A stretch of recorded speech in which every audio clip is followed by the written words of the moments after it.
Napapanahong issue sa larangan ng politika, showbiz, tatalakayin, himayin, re-reaksyonan ng J. Guevara TV. J. Guevara TV nga po pala, isang reactor ng mga viral issue na nagaganap dito sa Pilipinas.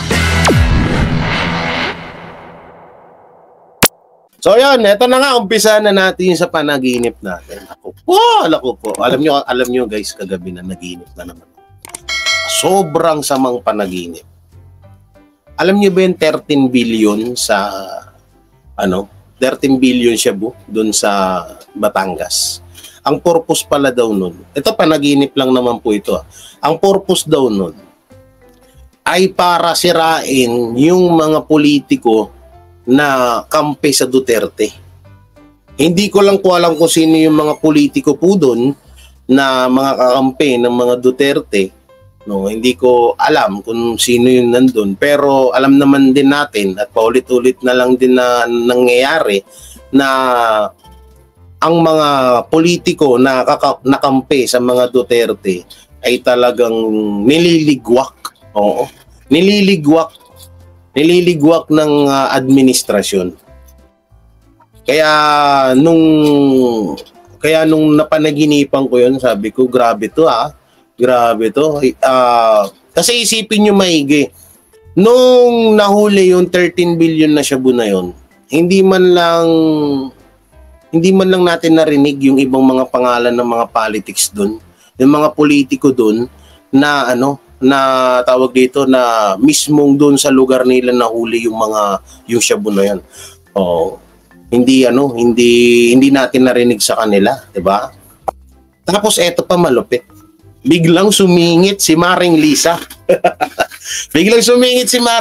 Mga ka-biyaya, mga ka-DDS, mga ka-Berneteros, no? Alam niyo kung bakit sumingit? Si Maring Lisa pala daw, sa panaginip ko lang to si Maring Lisa pala daw ang pasimuno ng mga ligwak-ligwak na yan. Oo. Yung mga alimbawa, kasi nga antindi na talaga ng galit eh. Ang tindi ng galit ni Maring Lisa sa mga Duterte talaga. Oh, unang-una niyan, may kumakalat na naman na video ngayon, no? May kumakalat na video ngayon na tawag dito na may pahimas-himas pa si Paring Bong kay BP Sara. Pagbeso, hinimod tuloy. Ginanon yung kamay. Pagka ganon ng kamay, sabay hinawakan ng matagal ang kamay at ganon. Sabi nga ng mga viewers doon, ng mga nag-comment, wag naman sana magselos tong si Maring Lisa. Oo, kasi lang daw yun.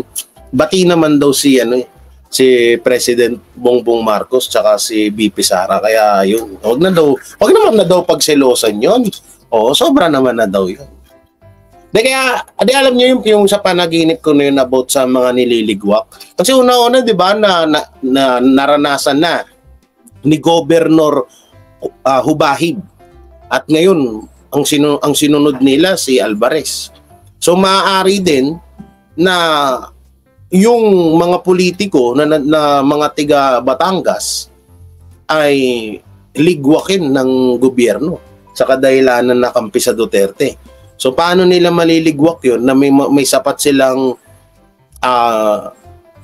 tawag dito, may sapat silang sa mga tao or parang excuse sa mga tao, gagamitin nila about sa Shabu, di ba? So kasi ang nangyayari kasi ay parang sinisisi yung mga politiko about dun sa 13 billion na Shabu na nahuli sa Batangas. At eto pa, no? Idudugtong ko sa panaginip ko na to. Alam nyo ba na ang Batangas, no? Alam nyo ba na ang Batangas ay napakahigpit napakahigpit pagdating sa mga ganyan. Kaya nga Tuwi, Lemery, natunuan, kahit 10 barangay dyan or bayan sa Batangas may checkpoint, no? May checkpoint po dahil nga po dyan sa droga na yan, sa ipinagbabawal na gamot. Tapos magugulat ang mga tiga Batangas na bakit may nahuli sa lugar nila na napakaganyang kalaking ba't may lumabas na, ano yung lumabas na yun? Hey guys, nakita nyo yun? May lumabas na check. Dito. Ano yun? Ba't may lumabas na check dun? So, Raulo yun ah. Oo. Ano yun? Apex ba yun? Nakita nyo ba? Ha? Nakita nyo yung lumabas dito? Gumanon, check. Gulat ako dun ah. Ngayon ko lang ayan oh. Nakita nyo yan? Ba't lumalabas ang ganyan? Ano yan? Ano yun? Si Raulo yun ah. So yun nga no. Nag-ano po yung mga tiga Batangas. Nasabi nila sa higpit dito sa amin, no? Sa higpit dito sa amin magkakaroon ng ganyang kalaking sindikato. Magkakaroon ng ganyang kalaking pulburon dito sa lugar namin. Kaya yung mga tiga Batangas, alam nyo, sobrang na-shock diyan sa 13 billion na yan. No. At ayun nga yung question nila sa ating gobyerno na bakit ayaw nila explain kung saan ba talaga nanggaling. Kasi ito pa, yung nakitang abandonadong yate sa Nasugbu, Batangas, mas lalo pong naghinala ang mga tao sa Batangas. Unang-una po, pagdating nyo po ng Batangas at kapag dinaan po yan, papunta doon kung saan nahuli yung van na yon, ay dadaan po sa Tuwi. Ang Tuwi po ay meron po yan mga checkpoint. So dapat sa Tuwi pa lang nahuli na. Jay, nandyan na yung resibo. Anong resibo? Hoy, Mami Teresa, salamat po. Ay, ito yung ano ko. Ito yung baon ko papuntang pamasahe ko papuntang... Joke lang. Tutik ako madulas dun ah. Ay, maraming salamat, Mami Teresa. Mami, naka-laptop na ako. Oo, laptop na to. Kaya yun nga lang, walang tag dito, walang sound effects kasi kulang pa tayo ng gamit. Pero na-order na natin at sponsor yun ni Ma'am Weng. Eto, basa tayo ng comment dito. Magaling kasi sila magdrama, Kuya Jay. Ayun na nga po yung mga sinasabi ng mga tiga Batangas. Bakit ganun? Kasi ilang taon na kaming nakatira dito. May nahuhuli man na droga dito pero hindi ganyang kalaki. Paano nangyari yan? Kasi sobrang higpit po ng Batangas pagdating sa mga checkpoint. So paano pong nangyari? Na bakit Batangas pa po ang napili ng mga sindikato na para doon ipasok yung doon ipasok yung pulburon na yon, no? Kasama ka ba? Of course, yes, Buster. Kalaway ko lang O naman, sir. Ako pa ba? Para magkita-kita tayo. Sama ka na. Sumama ka ba? Sasama ka ba? Sumama ka ba? Sinama ka ba? Sama ka na. Diba? Eto, may kumano dito. Sabi ni Maharlika, may kasabuat na hitman si Lisa from Russia and Turkey. Naku po, delikado yan. Delikado yung ganyan. May mga sabot-sabot na mga may mga sabot-sabot na ganyan. Naku po, nakakatakot po yan, no? Nakakatakot po yung tawag na yan, yung mga ganyang balita na may na hitman. Para saan yung hitman? Alam nyo, ganito kasi yan. Eto, kung mapapanood man to ni Maring Lisa, no? Oy, Sir Darrell! Shout out, Sir Darrell. Eto maganda, Si Papa Shaolin Pishanter TV, ang trabaho po niyan sa ibang bansa ay sa yate. No, sabi niya dito, kapitan ako ng 87 feet na yate pero imposible na kumasya ang 2 tons. Nakita niyo po ba yung pinalabas ng Nakita niyo yung pinalabas sa balita, yung abot sa yate? Kung ikakarga po doon yung 2 tons na pulburon, hindi po kakayanin. Kung si Papa nga si Papa Shaolin Pishanter TV, ang dinadrive niya ay 87 feet na yate, ay hindi pa kakayanin yung 2 tons. Paano pa dun sa nakita? Paano pa dun sa ibinalita sa TV? Diba? Napaka-posible. Oo. Buti na lang po talaga. Hindi tayo tanga eh. Oo. Hindi tayo, ay Ma'am Weng, salamat ha. Thank you. Tsaka kay sino yung isa kanina na nag-join sa ating Joy Button. Ito si LJ Asap, shoutout. So, sabi ni Sir Virgilio, tsaka Sir J, legit yung yate na iniwan bago yung tumawag yan sa Coast Guard para ipaalam na dadaong sila. Kaya meron agad na otoridad para mag-check pag mayroon dala. Oo nga, yun pa yung isa, di ba? Dapat yan oy Ma'am Michelle Yamaguchi, shoutout kay PH Today, shoutout po. Kay PH Today. Wag ka. So ito, may comment dito, Wag ka matakot, Idol J, marami naman tayo mambabarang barang natin ang hitman ni Madam Lisa. O nga, maraming tiga sa natin. Kaya naglagay na ako ng unan sa likod ko kasi masakit na naman mamaya ito eh. Ito pa. Bro J, lahat tanim evidence kahit anong paninira ninyo kay BP Sara Duterte at sa pamilya, bad shot, FL Kokak, mayaman Pilipino, matatalino ang kaisipan. Di, kasi isipin nyo maigi talaga. Alam nyo, kita nyo.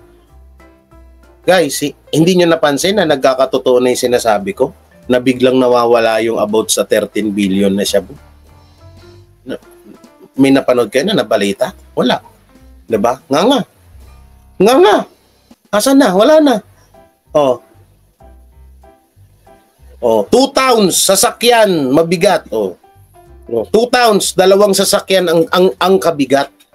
Biruin nyo, tapos magkakasya sa yati na ganon.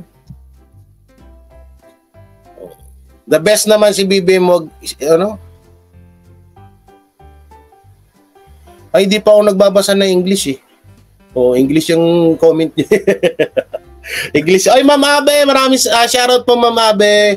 Thank you, Ma'am Abe, sa Okay na po, eto na, Ma'am Abe, binilan po ako ni niregaluhan po ako ni Banat Bay ng MacBook Air, iPhone. Bali, Apple pala, hindi pala iPhone, Apple. Kaya yan, medyo maganda-ganda na po yung natin. Kay Mami Rena Bayer, shoutout. Kay Mami Bilma. Ito pa, sino to? Sanay ba ang billiard? Kasi yung bad shot sa billiard lang yun. Ewan ko, baka nagbi-billiard sila ni Paring Tamba. Sunod, Jay, bili ka ng chair para Opo, yun naman po pag-iipunan natin yung chair. Opo. So, konti-konti lang.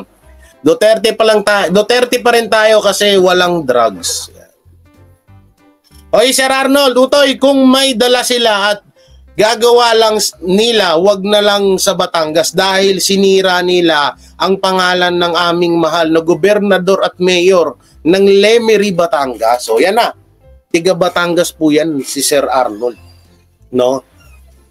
Tiga Batangas yan kasi hindi niya naman masasabi yan kung hindi siya tiga Batangas. Kaya ngayon sa panaginip ko na kaya daw isinagawa kasi sa dami-dami naman ng lugar na pwede naman gawin yung kung sakaling scripted po yun pwede naman sa ibang lugar gawin yun, bakit sa Batangas pa, diba? So ibig sabihin may konting katotohanan yun na panaginipan ko na parang tatrabahuhin yung mga politiko na kapanalig ng mga Duterte sa Batangas. Pero hindi natin, ito yung napapaisip ako minsan, hindi pala minsan, palagi. Napapaisip ako na bakit kaya ginagawa ng gobyerno natin or ng kalaban ni Duterte na tanggalin yung mga kapit ng mga Duterte? Ano kayang purpose? Hindi guys, anong purpose? Para Para ang matira lang yung mga kapartido nila. Para kapag dumating yung eleksyon, hawak nila ang buong boto ng sambayan ng Pilipino. Ganun ba yun? Ganun. Kasi napapaisip talaga ako eh. Napapaisip ako na bakit lahat ng kapartido, mga kakampi ng mga Duterte, bakit tawag dito, bakit pinupuntirya ng pinupuntirya ng gobyerno natin. Bitter pala ha. Bitter pala ha. Alalalim mo. Basic na ako ngayon mang height kasi nandito na. Wala ka tuloy no. Bitter pala ha. Sabi dito, parang totoo yung panaginip mo, Sir J. Ito nananaginip kasi talaga ako. Maano yung utak ko alam mo yung sandamak, punong-puno ng imahinasyon. Basta hindi naman totaling imahinasyon. Basta ganun. Kasi, unang-una, kung mapapanood nyo po dun sa video, wala pong nabanggit dun na pangalan ng isang gob at ng mayor na samantalang sa lugar nila yon. Na dapat 'di ba parang pasalamatan yon or isama sa credit yon yung mga na yon, yung mga taong yon. Pero bakit hindi? Bakit parang yung ultimo nga atang kapitan dun, kapitan lang ata yung nakita ko dun yung mayor, yung wala, 'di ba? Walang tawag dito. Tawag dito, wala man lang parang credit sa kanila. Ito, pabasahin natin, Sa ginawa ni Bangag sa Pilipinas, gusto na nilang angkinin ng Pilipinas katulad ng ginawa nila noon. Dudugtungan ko na yun kahit wala doon yun. Kahit wala sa comment ni Sir Darrell Agpayat, dudugtungan ko na ng noon. Kasi ganyan naman yung gusto noon pa, nung Marcos Sr. Ito, ulitin ko po sa inyo ha. Ako po, simula po nung nagkaisip ako at nagkaroon na ako ng rito sa politics. Nung wala pang mga Duterte, Marcos po ang sinusuportahan ko. Totoo po yan, hindi ko yan ni sa inyo. Hindi ko yan itatanggi, parang ikakaya na binoto. Ikaw nga, binoto mo nga si Marcos. So, binoto ko. Hindi ako magsisinungaling. Ha? Hindi ako magsisinungaling na tag dito na hindi ko binoto. At hindi ko sinuportahan si Marcos. Kasi nung mga panahon na yon, nagbabasa talaga ako, pinag-aaralan ko yung buhay, kung ano yung mga nagawa ni Marcos Tututusin, may mga video pa nga ako dyan na inilahad ko yung mga nagawa ni Marcos dito versus Aquino. Pero nung pumasok na yung Duterte sa Pilipinas, doon na sabi ko, akala ko, kasi kahit yung mga matatanda, di ba, sinasabi na mas okay ang buhay nung panahon ni Marcos kesa ngayon. So kasi nung panahon kasi ni Marcos, mababa ang bilihin, mababa din ang pasahod sa mga tao. So parang wala lang din, parang katulad lang din sa atin ngayon.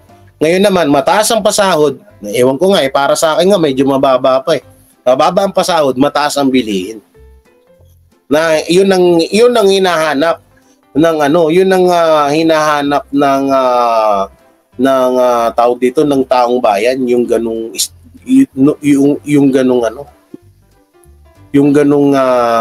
panahon. Speaking of nasa panaginip ko na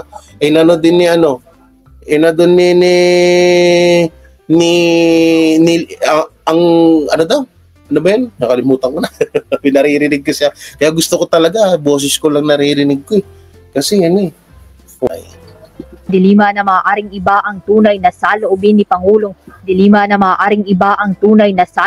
Pangulong Ferdinand Marcos Jr. kay dating Pangulong Rodrigo Duterte.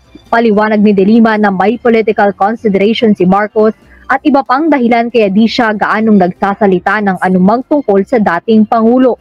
Maybe the president, I may be wrong, maybe President Marcos is just, putting the matter close to his chest.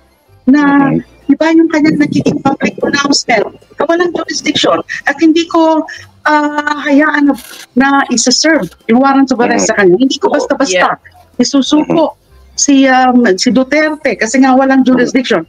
Dagdag ni De Lima, bilang Pangulo ng bansa, Gusto rin ni Marcos na may managot sa madugong drug war noong nakaraang administrasyon at hustisya na rin aniya ito sa mga naging biktima. Ayaw lang umano ni PBBM na isa publiko ang kanyang posisyon sa pagbibigay ng hustisya sa mga biktima ng war on drugs ni Duterte dahil sa ilang mga kadahilanan. Naniniwala si De Lima na mag-iiba ang posisyon ni Pangulong Marcos kapag lumabas na ang warrant of arrest para sa dating Pangulo na mula sa International Criminal Court o ICC. Mas magiging malinaw aniya ang tunay na sentimiento ng punong ehekutibo at kanyang administrasyon tungo kay dating Pangulong Duterte. Kaya yung pananaw ko rin dyan sa possible issuance of warrant of arrest, and we're really expecting that it's gonna happen with the issuance of the Nako, tigilan mo ko, De Lima. Tigil-tigilan mo ako sa mga ganyan mo. Isa ka rin gumawa ng ng scripted dati. 'Di ba? Yung may mga nahuli siya dun sa may mga nahuli sila dun sa kulungan. Oo. Tapos nagmayabang-mayabang pa siya nun. Tapos ngayon magano ka, kala mo sino ka? Tigil-tigilan mo nga ako, De Lima, mga ganyan. Gigigil yung pangkamot ko. Alam ko, matagal-tagal ka nang di nakakamot ni Jonel. Jonel, di ba? Matagal-tagal ka nang hindi nakakamot ni Jonel. Baka pag ako nainis sa'yo, De Lima, makamot kita nito, ha? Oo, so, kapag salita ito. Epal na naman to sa mga issue ng Duterte, no? warrant of arrest. Siguro naman, pag nandiyan na yung warrant of arrest, kaya, the lines will be drawn more clearly. The real sentiments of the president and his administration will be already articulated or be evident by their actions. Ano ba yan? Nagpapa-interview ka, may electric pan pa dyan sa mo. Iusin mo nga yan, De Lima. May electric pan pa dyan sa mo iusin mo nga yung ginagawa mo na yan. Sa ngayon nakikita PBM, may bang tunay na saloobin kay PRD, ICC warrant of arrest? Inihintay lang, sabi ni De Lima. Alam nyo, sa oras na ginawa nyo na ipahuli nyo si Tatay Digong, malaking gulo yan. Malaking gulo yan. Yan ang hirap sa yan ang hirap sa mga sa pulburon na fanatics. Hindi nila iniisip yun. Oo, hindi nila iniisip yung magiging kakalabasan. Puta na nyo ba? Naano nyo dun sa Maisog Rally? Biruin mo, ganun karaming tao ang harang sa ICC pag hinuli nyo si Tatay Digong. Hindi nyo ba naisip yun? Kasi nga, wala naman kayo pakialam sa mga tao lalo sa mga tiga Davao. Anong magiging pakialam sa mga tiga Davao? Hindi nyo na mapapakinabangan ng mga tiga Davao. Gawa ng alam na ng mga tiga Davao kung sino dapat susuportahan nila. Totoo yan. Kaya wala nang pakialam yung pulburon, yung mga pulburon natics diyan. Wala nang pakialam sa mga tiga Davao yan.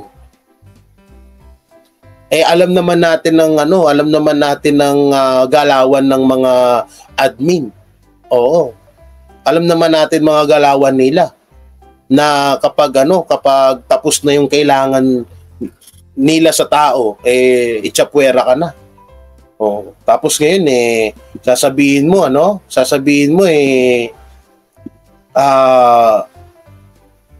ipapahuli niyo si Tatay Duterte, si Tatay Digong. Di nagkayari-yari kayo. Yari kayo sa mga tao doon, naarangin kayo niyan malamang. At sa tingin nyo ba, magpapahuli si Tatay Digong? Sira ulo ba kayo? Ang pangit dito Kaya nga, etong issue na to about ICC, i-connect nyo to dun sa panaginip ko. Kung sino yung mga nandyan kanina dun sa sinabi ko about panaginip ko. Oo. Sa tutusin, di ba?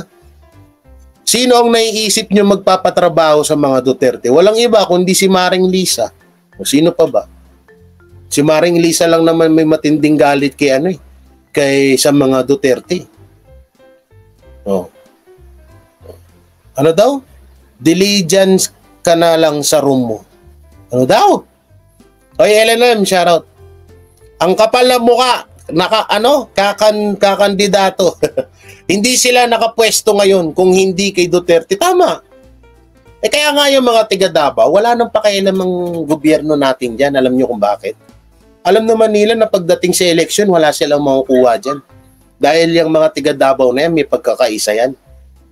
Wala silang tawag dito, wala na silang makukuhang dyan. Wala na silang makukuhang boto dyan. No, ito, sabi ni Joanna, Ma'am Joanna. Ganon, Sir Jay, Tatay Digong, liligwakin talaga si Tatay Digong. Ano na siya ngayon? Berdugo? Tignan na lang natin kung kaya ba. First Lady, berdugo din pala. Akala ko is mag-kidnapper at bangag lang. Naku po. Comment po yan, nagbabasa lang po ako. Huwag niyo ko ipagurgur, Oo, huwag niyo ko ipagurgur, Nagbasa lang po ako. Maring Lisa, baka magkasulian tayo ng kandila. Ay, naku. Pag ginawa nyo tong warrant na tong ICC, naku. Tsaka ito, kung gusto man ni Marcos na paimbestigahan ang mga taong mga nadawit doon sa war on drugs si Tatay Digong, bakit kakailanganin mo pa ng mga Amerikano? Bakit kakailanganin mo pa ng ICC? Unang-una, ikaw ang presidente diyan, kayang-kaya mong gawin yan. Bakit wala ka bang tiwala sa sarili mo na kailangan mo pang kumapit sa ibang tao, sa ibang bansa para lang trabahuin ng mga Duterte? Ikaw nandyan, presidente ka. Kung talagang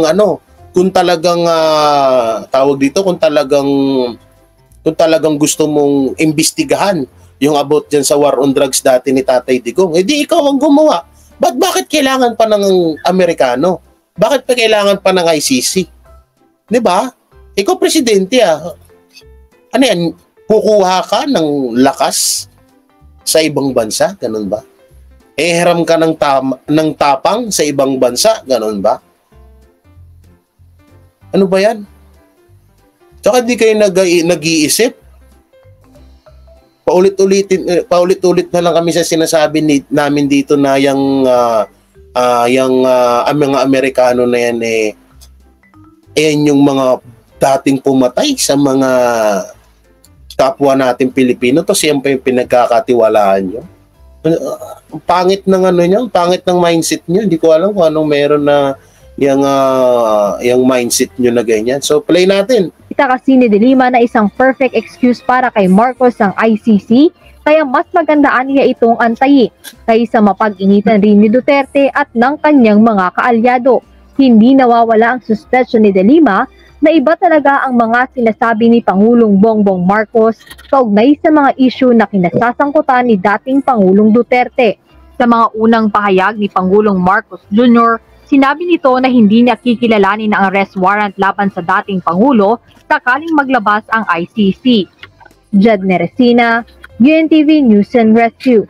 Diyos ang aming sandigan, serbisyo publiko ang aming pinahahalagahan. Hindi daw ni Pareng Bong yung ICC. Kasi rauluan niya. Ito, sabi Sir J, kung gusto kayang gawin, kung ayaw, daming dahilan. Hindi, diba nakakapagtaka lang kasi na bakit kailangan mo pa ng ICC? Bakit kailangan pa ng ibang tao? Tapos Amerikano pa? Kapag halataan tuloy na sobrang takot na takot kayo sa mga Duterte, hindi ko naman po tinutulak si Paring Bong na talagang ituloy ang about dyan sa warrant ng isinasagawang warrant kay Tatay Digong ng ICC. Tsaka saan ka nakakita na saan ka nakakita na isang presidente na gustong pakialaman ng batas Pilipinas na hindi naman sila rito? Ibang lahi sila tapos gusto mong pakialaman ng ibang lahi yung batas mo rito sa Pilipinas. Saan ka nakakita nun? Diba? Pero Kuya Jay, bago pa makalimutan at matagalan, pakibasa ng message ko. Ay, sige, basahin natin yung message niyan. Naku, nakakabahan ako pag mga ganitong mga Postal Code 1630 ata. 16:30 ata doon. 16:30 ata doon. Oo, mama, no. Oh, ito. Kapag lumabas yung ICC warrant, kinabukasan, si Sara na ang presidente. Naunahan mo ko. Naunahan mo ako. Nakakainis ka. Ha, nakakainis ka. Inunahan mo ako. Sinto? Pederido. Sir, bakit mo ako inunahan? Ha? Basta tayo Duterte lang. Wala nang iba. Totoo yan. Ito pa. Tapos ang usapan na ICC dahil sinabi ng ICC na wala sa kanila ang paghuli kay Duterte dahil walang kaong nag-file. Kung meron man, there's is proper evidence. Kaya umuwi na ang ICC pabalik sa Amerika. So ibig sabihin, ano ibig sabihin nito? Ano? Parang tinatakot lang talaga? Ano to? Parang panakot lang sa mga Duterte, ganon? Ano sila? Asa sila kung matatakot nila ang Duterte. Hindi nila kaya yan. Diba? Hindi nila kaya yan. Mangangamote lang sila dyan. Kaya yung sinasabi ng mga yung mga sinasabi nung tawag dito, yung mga sinasabi nung mga tawag dito, sinasabi nung mga sinasabi nung mga vlogger sa kabila na na tawag dito na malapit nang muli si Tatay Digong na ICC, tsaka si Tatay Digong laos na. Alam niyo kung laos si Tatay Digong, hindi papansinin niya ng gobyerno. Okay, bakit apektado ang gobyerno natin pagdating sa mga Duterte, 'di ba? Kung wala nang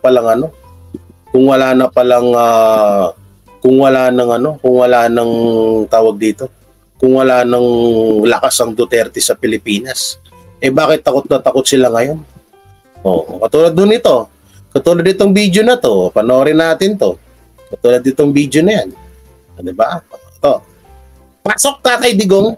Need to disrespect people who are now on the other side. Or who might go to the other side but sino. Alam ko kasi ang politika. Ano tong sabi rito? Ito sabi ni ni Pedro. Siguradong papayagan ni BBM mga ICC dahil lahat ng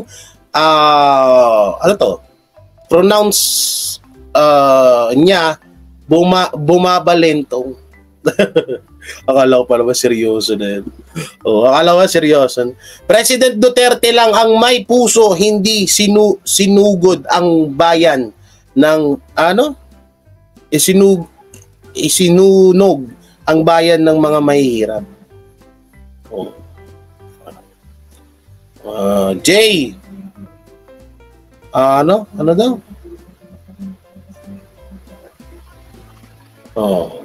Sorry na.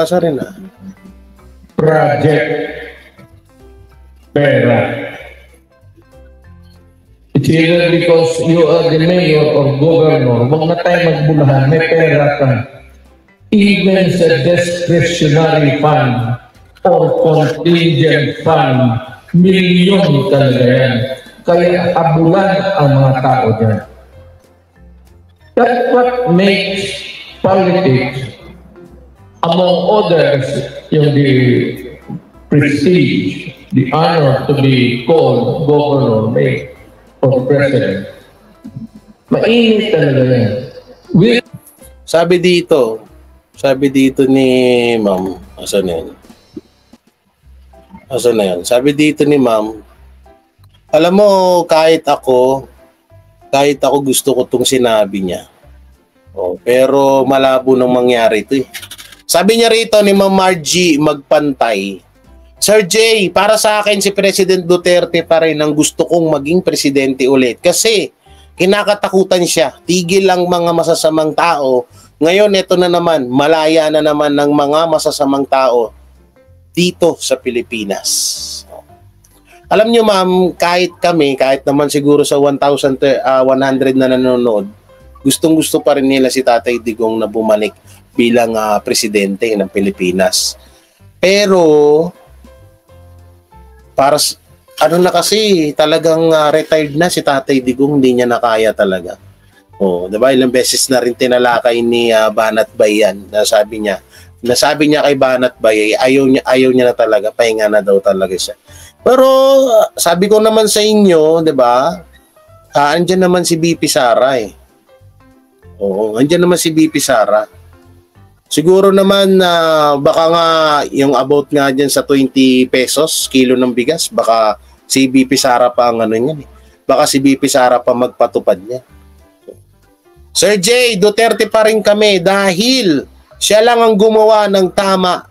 Siya lang gumawa ng tama sa bansa. Nilinis ang Manila Bay at ang droga sa panahon ngayon. O nga ngayon eh. Tignan nyo ngayon. O, malinis ba ang bansa natin? Kalat na nga yung mga adik na naman sa daanan eh. O nga rin, mag-a-appear sa daanan. O, appear ba dyan? Oh, pag-appear pala, may laman pala dito. Pagpasa, uy!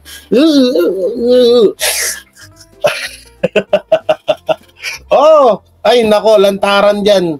Oh, lantaran talaga sa amin. Oh, Kuya Jay, nakita ano ba news post ni Mayor Baste? Meron ba? Meron ba new post? Ano bang ano ni Mayor Baste? Uy, maraming nagad sa akin. Ano to? 7? Sino ba itong mga to? Ano yung post ni Mayor Baste? Anong post ni Mayor Baste? Saang post? Oh. Oh, ito. Once maging presidente si BP Sara, lahat ng ginawa ng Tatay Digong magpapatuloy niya. Pagpapatuloy niya. Hindi yung about naman dyan, andun na tayo rin na may pagpapatuloy ni BP Sara. Kasi talagang alam nyo, noon pa man ang plano talaga ng Duterte is unahing talagang mawala sa Pilipinas ang droga. Kasi kapag yung ano nga naman na yan, yung droga mawala dito sa Pilipinas, magiging magiging maayos yung bansa natin. Sir, si Basti na lang ang presidente at si BP Sara ang... Pwede rin, para sa akin, pwede rin ganun. Si Basti Duterte ang presidente. Si BP Sara naman, anong magiging ni BP Sara? Oo nga pala, pag siya ang naging presidente.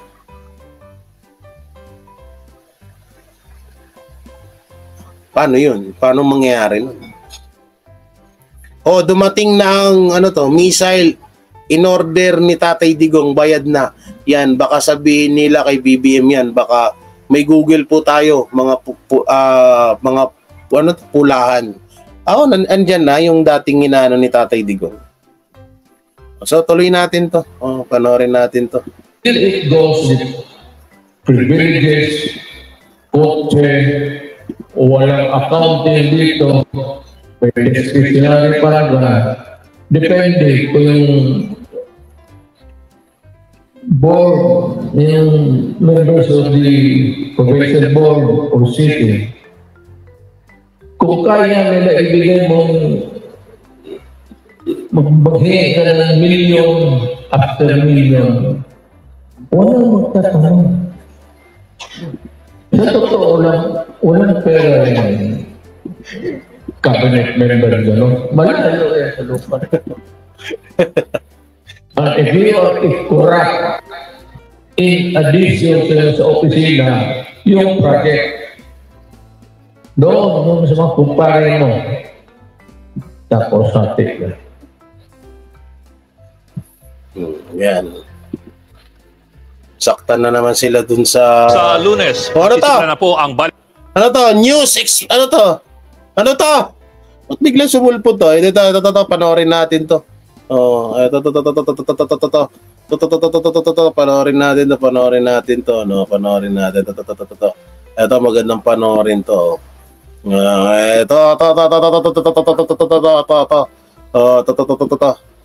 Pasok!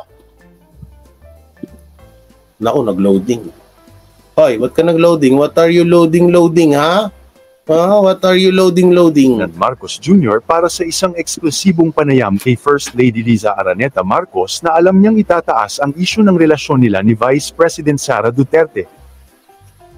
Ito ang tanong ng political strategist na si Malu Ticuya kasunod ng panayam na ibinigay ng First Lady sa broadcaster na si Anthony Taberna. Sa online na panayam, kinumpirma ng unang ginang ang kanyang galit kay Duterte dahil sa pagdalo ng vice-presidente sa isang rally kung saan si Pangulong Marcos ay tinawag na bangag ng kanyang ama na si dating Pangulong Rodrigo Duterte. Sinabi ni Ticuya na walang... Alam niyo, nagtataka talaga ako dun. Yung about dun sa No? Di nakakapagtaka yun. Si Tatay Digong ang nagsalita ng bangag tapos kay BP Sara ka magagalit. Diba? So anong motibo nun? Hindi kayo, tanungin ko kayo sa 1,000 na nanonood. Halimbawa, ako yung nagsalita, tapos magagalit kayo kay Papa Shaolin P. Shanter TV. Parang ang labo, di ba? So, ibig sabihin lang, alam nyo, ang ginawa ni, ang ginawa ni, tawag dito, ni Lisa, is para talagang siraan lang si BP Sara. Oo, kasi ikaw ba naman laging number 1 sa survey? Tapos asawa mo, bagsak lagi. Ganun talaga gagawin mo. Diba? Kahit hanggang ngayon napapaisip ako, ba't ka na magagalit kay BP Sara? Si Tatay Digong yung nagsabi nun. Si Tatay Digong nagsabi. Si Rodrigo Duterte nagsabi. At karapatan ni Tatay Digong sabihin yun bilang hindi na si Tatay Digong eh. Normal na lang ho siyang tao eh. So lahat naman tayo may freedom of speech eh. Lalo na tayo na mga bumoto sa kanila. 'Di ba? Kaya nagtataka ako, bakit kay BP Sara nagalit? Kasi sa pagpunta ay ibig sabihin pala lahat ng pumunta dun sa sinabing ano ba yun? Sa Cebu ba yun? Sa Cebu? Ay Lino, shoutout, brother. Oy, Ma'am Kathleen. Salamat. Thank you sa palipad nyo. Salamat. Ibig sabihin, nagalit din si Madam Lisa dun sa mga taong pumunta dun sa rally na kung saan sinabihan ni Tatay Digong na bangag si Bongbong Marcos. Ganun ba? Kasi, ang ibig niya sabihin kasi, nagagalit siya kay BP Sara dahil pumunta pa doon sa rally na kung saan sinasabihang bangag etong si BBM. Ayun yung sabi ni Lisa, di ba? So ibig sabihin, galit din pala si Madam Lisa sa mga tao na pumunta doon sa rally. Sa Cebu ba yun? Sa Davao? Sa Davao, no? So ibig sabihin, galit ka pala, Madam Lisa, sa mga taong bumoto din sa asawa mo. Ganun po ba? Tsaka napakababaw naman po nun. Sa totoo lang bilang isang presidente, ito po, Madam Lisa, bilang presidente po yung asawa nyo, mas marami pa pong pangbababoy ang ibang tao. Mas matindi pa po dun sa salitang bangag.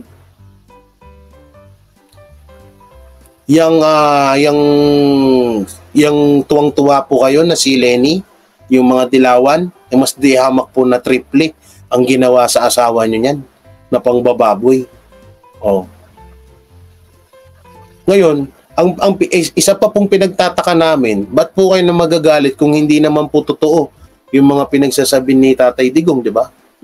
Maraming salamat po, Ma'am Merly Manny. Thank you sa super chat. Maraming salamat po. Di nakakapagtaka talaga eh. Bakit ka magagalit sa Bakit ka magagalit kay BP Sara? Si Tatay Digong naman ang nagsalita. Siya naman yung nagsasalita. Alam nga naman kontrolin. Tangina naman. Sino ba naman? Kukontrolin mo si Tatay Digong? Baka sa kahit nga ngayon edad ni Tatay Digong, baka nga pag pinagsabihan siguro na sabihin ni BP Sara na tigilan mo na nga yan, Papa, yung kakaganyan mo kay BBM, baka sampalin pa siya nun. Di ba? Kaya posible yung mga pinagsasabi nito ni Maring Lisa. Alam mo, Maring Lisa, magsusulian na talaga tayo ng kandila sa ginagawa mo. Di ba? Hoy Ma'am, Ma'am Rosita Bilen, maraming salamat po sa ano. Oh. Yan. Ano to? Iniintay mo, Ma'am Shi. Aba, ano to? Si Ma'am Shi Lesa kapag si BP Sara na ang bumwelta sa'yo. Pero alam ko, bubwelta to. Bubwelta to si BP Sara. Pero, pag presidente na siya. Oh. I will back 40 minutes, class time muna ako. Sige po, Ma'am, yan. Ito pa, oh. Kuya Jay, napanood ko ang video edit na yun. Kuya Jay, kasi pagkasabi ni Tatay Digong na BBM ay pinag-aralan namin ng video ay edit lang. Napanood ko kay Banat Bay kahapon. Anong edit? Anong edit na video? Anong edit lang na sinasabi niyo? Hindi ko gets. Oh, maaga ako natulog kagabi. Pagod ako eh. Kaya hindi ako nakapanood ng live ni Banat Bay. Ano yung sinabi? So, panoorin natin to. Panoorin natin to. Ang autoridad ang unang ginang na punahin ng pangalawang pangulo dahil hindi siya nahalal na opisyal. Very rare ang isang first lady na magsasalita. She will insert herself into the frame in the national discussion kasi wala siyang mandato. Hindi siya inihalal. Asawa lang siya ng pangulo, sabi ni Tikuya sa isang panay. Tama. Tama naman yun eh. Bakit ka magsasalita?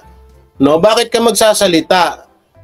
Una-una, hindi naman ikaw yung binoto, hindi naman ikaw yung iniluklok ng taong bayan. Bakit ikaw yung Bakit yung yan? Hindi napapansin ko, parang may tigapagtanggol talaga ang pangulo natin, no? Tignan niyo yung mga mambubutas, diba? Mga tigapagtanggol niyan eh. Ngayon si Lisa. Ganito Jay, para kagatin lang ang mga vloggers at maiwas sa totoong issue. Pwede rin, kagaya nung sinabi ko nung nakaraan, kaya gumawa ng ganyan si Lisa para hindi mapansin ng taong bayan yung about sa issue ng 13 billion Shabu. O, ngayon tingnan nyo, nawawala na nga unti-unti. Nawawala na unti-unti yun. O, may nakita pa ba kayo? Meron pa sundot-sundot, hindi katulad nung nakarang araw na sinunod-sunod. Diba? Kasi para hindi mapag-usapan yung maisog rally, para hindi makita ng tao. Yung interview ni Tunying Puti kay Kokak, di ko na tinapos dahil mas malala pa usapan nila kaysa sa kwentong barbero. sabi ni tawag dito ni Sir Daryl. Di tsaka ito pa. Nakakatawa lang. Nagpa-interview si Madam Lisa sa kakampi nilang vlogger.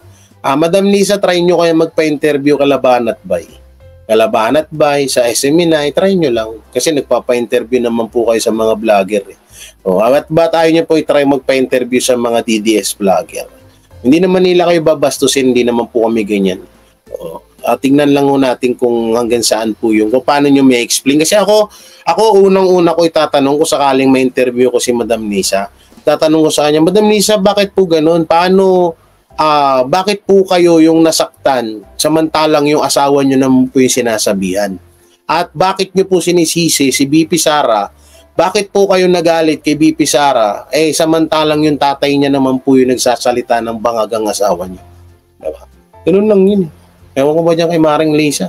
Eto, buti pa si Attorney Trixie, pag ito nanalo bilang senator, maraming inalaw ba ito ng Pangulo? Kung inalaw ito ng Pangulo, sandali lang. Bakit ang asawa mo ang spokesperson mo? Dagdag pa niya. Tama. Ngayon pa man, sa nasabing interview sinagot rin ito ang tanong kung nakikialam ba siya sa mga appointees ng pamahalaan at ang kanyang sagot ay, I never went to boarding school. You know how painful that is for me. Wow! But that's what my husband wants. Wow! Sige. Yan ba ang under? Dahan-dahan sila. If I'm in charge, lahat sila patay. Ako pa. Subalit ang pahayag na ito ni Liza Marcos ay sinagot naman ng dating PCO Secretary na si Attorney Trixie Cruz Angeles. Makalipas ang 2 taon mula nang siya ay bumaba sa Marcos admin, nagsalita na nga ito sa tunay na dahilan ng kanyang pagkawala sa PCO.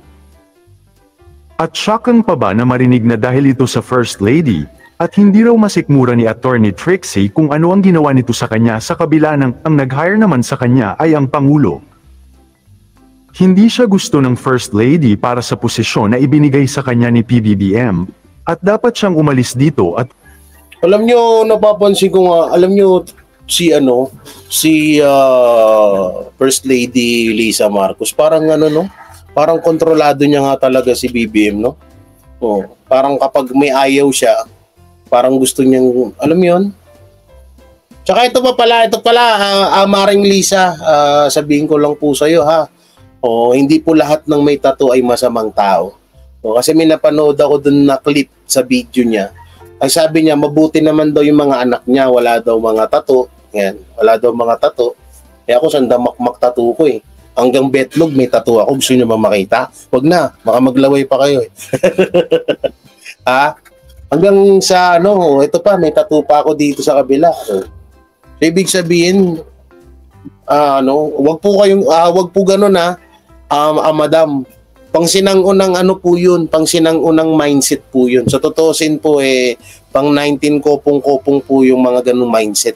Na kapag may tato, masamang tao na. Hindi po lahat. No, hindi po lahat ay kung may mga tato ay may mga masamang tao na. Huwag nyo pong panatiliin sa kaisipan nyo po yun. Una-una po ang pagpapatato is passion yan. Passion. At dyan mo ay minumungkahi sa tattoo mo ang iyong pagkatao. Katulad ko, eto, Sagittarius. Ayan Sagittarius. Yan, pinanganak ako 1993. Hindi lang makita, 1993. So marami pa dyan na may mga meaning na mga tattoo. So pangit yung ganun. Hindi po lahat ng may tattoo masamang tao, Madam Lisa. Para lang baka hindi niyo po kasi alam.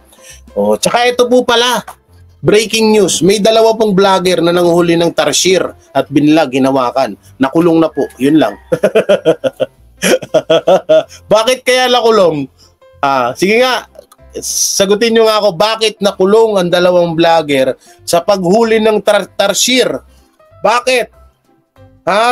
Bakit? I-comment nyo.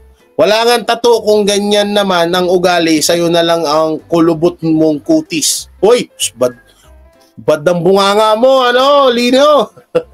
Lino, bad yan, pero ito tanong ko sa inyo, bakit nakulong yung nanghuli ng nanghuli ng tarsier? Bala kayo dyan. kung hindi mababayaran ang kanyang mga na-hire na tao sa PCO. Ganito daw kalakas si Liza Marcos, at hanggang ngayon ito ang dahilan kung bakit siya wala sa mainstream media, kamailan kasi pinasibak din si Attorney Trixie sa karambola sa DWIZ. Patunay ito na hindi lahat ng approve kay First Lady ay nagtatagal sa pwesto at sinabi rin ni Attorney Trixie kung bakit napatalsik din agad si Attorney Vic Rodriguez bilang Executive Secretary. At kaya pala pinapaligwak din ito si Vice President Sara Duterte kasi 2021 pa lang, hindi na nito gusto si VP Inday. Sa katunayan, naglabas ng isang screenshot si Attorney Trixie na tila kinukutya ni Liza Marcos ang speech ni VP Sara sa isang rally. Ay, ang puta! Lumabas na yan, buwisit na yun Ano ta pa? Sabaw ng sinigang? Copyright tayo. Ba't ba lumabas yun? Dapat pala dinownload ko, remove ko muna. Wait lang Visit tong ito. Ba't ka lumalabas bigla-bigla yung ads na yan? Di ka man lang naging isaan ng pahintulot. Visit ka. Lumabas-lamas ka bigla dyan. Yudipunggol ka, Sumasampal ka talaga. Pagigigil ako sa'yo. Sa post ni Attorney Trixie ay, may good shot, may bad shot, may screenshot. PS yung message dated January 4, 2021. Yung link ay sa YouTube video ng speech ni then Mayor Inday sa Tapang at Malasakit event sa Taguig. Bukod dito, naglabas ng audio record ng pag-uusap ni Liza Marcos at Anthony Taberna si Maharlika at dito nabanggit din ang pangalan ni Attorney Trixie ni Liza Marcos at sa huli ay nag-I love you ito kay Katunying at nagpasalamat. nga po, Sabi pa nga na-download sa natin post yan. ng lawyer ay, "Salamat, Tonying, love you. Kung di dahil sa'yo." Panuuri ng full video ng pagsisiwalat ni Attorney Trixie Cruz Angeles para sa iba pang detalye na magsisimula naman pagkatapos ng maiksing intro. Di pa pala ano yun, no? Sa pagsampa ko sa palasyo o bilang kalihim. Marami po ang nag-underestimate sa akin. Maliban lang dun sa mga nasa media. To be fair dun sa mga kawani ng press, yung mga reporters, karamihan sa kanila familiar na sa akin. Ako po ay dating commissioner ng Pambansang Komisyon para sa Sining at Kultura from 2004 to 2007. 2008, extend pala ako. Ang isang commissioner po ay may rangko ng undersecretary. Kung kaya't hindi po mataas kaagad ang pagkaka-appoint sa akin. Ang last appointment ko before that was as undersecretary. Pangalawa, matagal na po akong nagsasalita for other people. Isa po akong tagapagsalita ng Integrated Bar of the Philippines at hiningi ang... Yan, katulad nito ni Attorney Trixie. Anong dahilan mo natanggalin mo ipatanggal mo o pag-initan mo si Attorney Trixie? Una-una, napakagaling ho nito ni Attorney Trixie. Diba? Napakagaling na abogado nito. Oo. Tapos papatanggal mo dahil kapartido ng Duterte, kaya pinatanggal mo. So, baka nga ito tututusin, baka ang dami pang hindi pa natin alam na mga pinagtatanggal dahil partido ni Duterte. So, totoo lang talaga. Kaya, ewan ko ba, manghirap na ng ganitong ginagawa ng ano natin. Hindi, kaya nga sabi nga, totoo nga yung sinasabi ng iba eh. Baka nga ang iba na yung presidente natin, di talaga si Marcos. Kasi nakitang-kita naman ngayon. Tulong ko nung panahon ng impeachment ni Chief Justice Corona. Before that, ako po ay tagapagsalita para sa ilang mga kliyente namin sa law firm at minsan hinihingi din ang tulong ko ng ibang mga law firms. Yan po ay nakasanayan ko na. And for a short while, ako rin ay naging tagapagsalita ng NCCA. Hi kay Gemini, thank you very much. So, ang pinakamadalas na tanungin sa akin ay kung bakit ako umalis. Para dun sa mga nagsasabing sinibak ako, hindi po totoo yan. Ulitin ko yan. Hindi po ako sinibak at kahit ang palasyo kinonfirm nila in writing na wala po akong kasalanan at wala po akong kaso. Liwanagin lang po natin yan from the get-go. Pero bakit nga siya sinibak? 'Di ba? Bakit sinibak si Attorney Trixie? Kasi wala naman talagang masilip sa kanya eh. Walang kaso, walang kung ano-ano. Kaya nga sinibak dahil alam na this. No? Jay, congratulations sa new site mo. Every vlog mo may chance na. May chance. Maraming salamat, Ma'am Rosita. Mas papagandahin pa natin to. Kaya wait lang kayo pag nakumpleto ko na yung gamit ko. No? Mas maganda yun. Hindi ko rin i-deny na mayroong galit sa akin. Bordering, sabi ng isang kaibigan ko, bordering on obsession.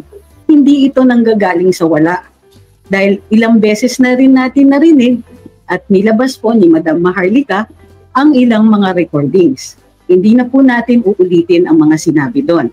Ngunit, mapapansin ninyo na may ilan. May ilan mga ganong klaseng recordings. Hindi rin lingid sa aking kaalaman dahil may mga kaibigan ako na naninilbihan sa kanyang opisina o malapit sa kanya noon. At kinikwento naman nila sa akin ang umpisa pa lang, hindi po siya naging okay. sa pag-a-appoint sa akin bilang kalihim.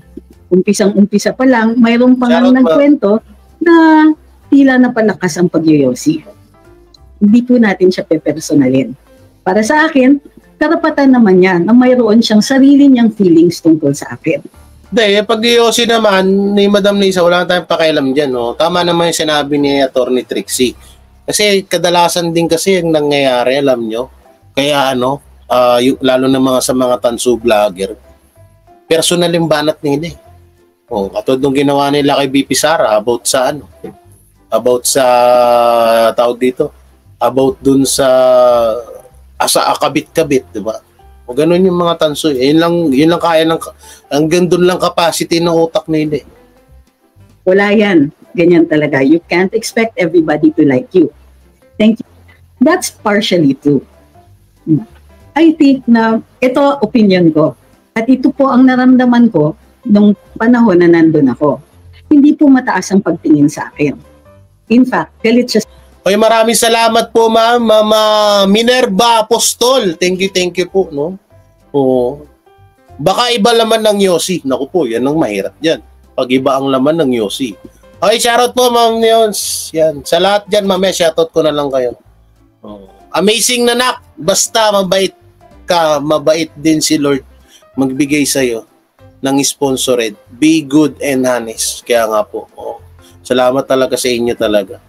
Grabe, late na naman ako sa live mo. Thanks sa pag-accept from FB. Inad nyo po ba ako? Sige. Ay, Ma'am MJ.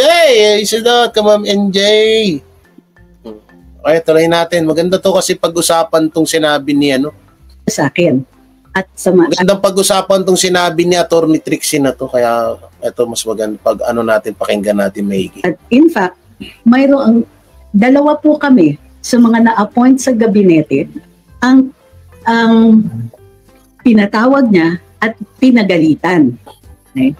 Alam ko hindi niya kayang i-deny ito dahil may kasama siya noong time na yon. So, isipin niyo na lang na ang isang kalihim na ang boss namin ay ang Pangulo at hindi ang unang ginang ay pinatawag at wala po kaming kumbaga may karapatan pa sana akong humindi. Pero ipinaramdam talaga sa akin na wala akong karapatan na humindi yung panahon na yun. You have no right to refuse. So, pumasok ako doon at noong ako yung pinatawag ay sumunod naman po ako. Pinagalitan ako kahit ang maliwanag doon wala akong kasalanan at hindi naman po ako nasa chain of command niya. Gayon pa man, to keep the peace, hinayaan ko na lang siyang pagsabihan ako dahil ayokong guluhin ang ating Pangulo. Mahalaga po sa akin dahil ang Pangulo, alam niyo naman, ang mga desisyon na ginagawa niya ay para sa kapakanan ng buong bayan. Kung maliliit na rin lang ang problema, hindi na dapat dinadala sa kanya. It was up to me to solve that. It was not a problem that could be solved since mukhang personal yung inis niya sa akin, but the best that I could do was stay out of her way. And I tried to do my best to do that. Ngayon, maaari naman akong humindi dahil ilang beses siya nagpadala ng tao na tumawag sa akin at sabihan ako na hindi na ako bagay sa posisyon. Dahil ako po ay inappoint ng Pangulo, hindi ko po ininda yon. Isa lang po ang dahilan kung bakit napaisip ako na tanggapin na ang hamon na umalis. Dahil mayroong banta na hindi po mababayaran ng mga tao ko. Nung pumasok ako bilang kalihim, isa sa nasa utak ko at parating dinidiin sa akin ng tatay ko, meron din akong my father stories. Ng tatay ko, who was a military officer, and by my friends in the military, that there is one thing that is required of leadership, and that is to take care of your people. At yun po ang gusto ko lang sabihin dito ngayon. Wala akong pinagbibintangan sa ating unang ginang sa ngayon, pero of course, pag hinamon niya ako, ibang usapan niya. Naku po! Ngunit, ang isang inalala ko. Alam niyo to si Attorney Trixie. Nakakatakot pa parang alam niyo yun, maamo siya. Kung titignan mo si Attorney Trixie, parang mabait ko siya, mabait. Ano bang magandang kung titignan mo siya, alam mo yun, parang pero yung nagsalita siya ng ganito, huwag niya akong hamonin. Parang nakakatakot ko. Siguro maraming alam to si Attorney Trixie. Maraming alam to about kay Madam Lisa. Kasi hindi naman niya magbibitaw ng salita kung Kung walang nalalaman na ano yan. Baka may matindi. Baka may kung may pulburon video, baka kay Attorney Trixie may ano. Baka kay Attorney Trixie may rope trip video. Rope trip. Ay, salamat po. Love ko to. Oh. Sa mga bagong pasok, stay lang kayo at mamaya shoutout ko kayo, ha. Content, mag-reaction muna tayo. Ay yung banta nga na ang ilang mga tao ko ay hindi mababayaran. May mga tao kasi na ako na po, yung mga tao ko, na sinamahan ako at tinulungan ako sa maraming alam. Secretary. Inalaw po ako na mag-hire ng personnel sa OPS. So ibig sabihin, etong si Attorney Trixie talagang ano to, dapat katakutan to ni Madam Lisa. Kasi kahit din naman ako kung pakinggan niyo maigi at ano yung sinasabi ni ni Attorney Trixie, talagang may kita mo na marami talaga siyang alam. So, alam nyo, ito Attorney Trixie, huwag nyo itong mamasamain yung sasabihin ko.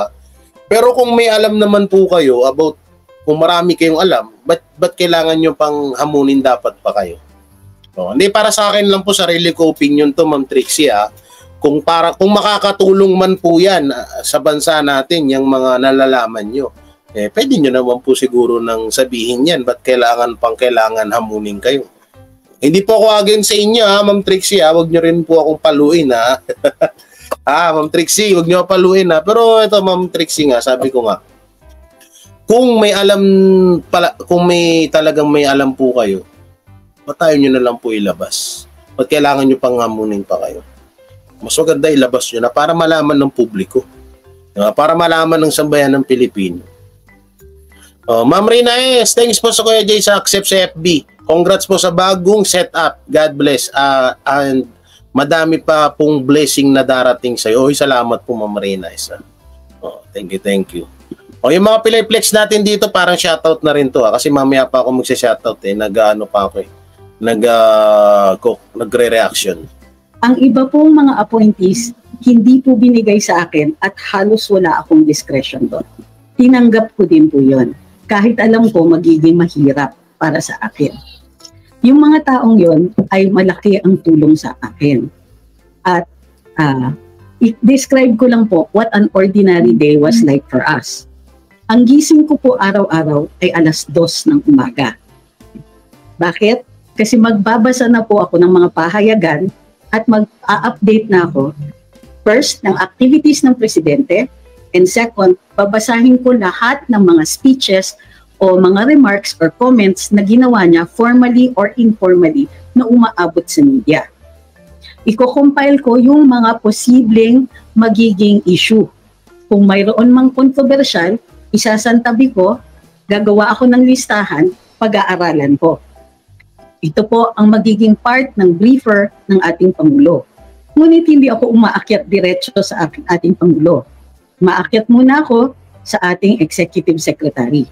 At kahit ano pa man ang sabihin ng kahit sino, nanilbihan po si Attorney Vic Rodriguez ng maayos at matapat as far as I could see when he served as Executive Secretary. Wala. Ngunit i-clear up ko lang ang isang policy. Nanggaling na rin naman kay ES. Akala ng marami, and I think meron ding ibang mga... Hindi, nandun naman ako sa na yun, Mami Rena, na yun nga, syempre, attorney yan, alam niya na may mga kaso yung mga pagdating sa ganyan. Pero paano yun? Diba? Oo nga, diba? Alam niya nga na may kaso siya kapag sinabi niya yung mga ganun. Dapat hindi siya nagbibitaw ng salita na, huwag mo kong hamunin, ilalabas ko to. Huwag ganun.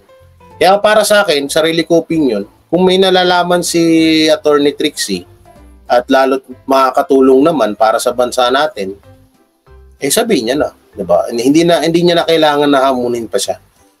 Pero ulitin ko hindi ako against kay Attorney Trixie Sabi ko nga tumakbong senator yan. Tumakbo ka ng senator, Ma'am Trixie, susuportahan kita, promise, ng buong pamilya namin, ng mga Gibara dito sa Taguig. Mayang gabi, ayan. So, yun lang, no?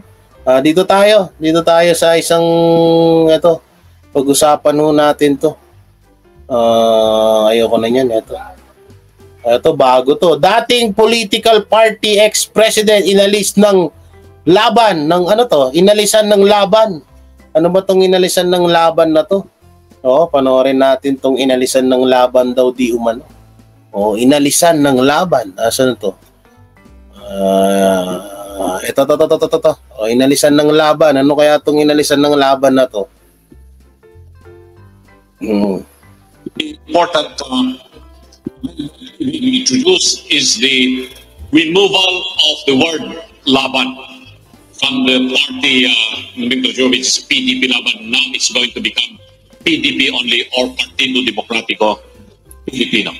The hand signal would no longer be by left hand but by right hand. That's the removal of the word Laban in our party's name. Philip, natanggal na yung laban mo. So, any objection to the motion? To the amendment?